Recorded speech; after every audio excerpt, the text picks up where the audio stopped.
We're in the home stretch with Bud and the stack of 20s, but there are still 2 final questions that we have to ask ourselves before we can say something negative about Bud. Question number 6 is, will I cause even more harm? In our case, Bud stole money from the ski shop where he works. If you tell his boss, what will happen? Bud would be obligated to repay the money.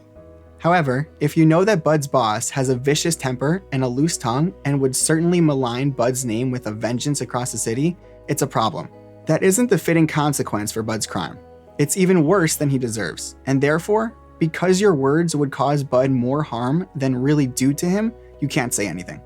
In real life, this is often a tricky question to answer. It may be hard to know what the fitting consequence would be in this complex world in which we live.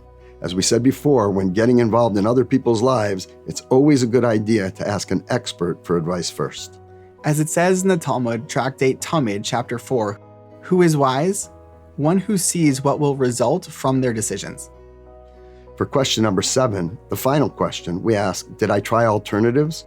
We have to ask ourselves whether there is another way to achieve the constructive goal without saying anything negative about Bud.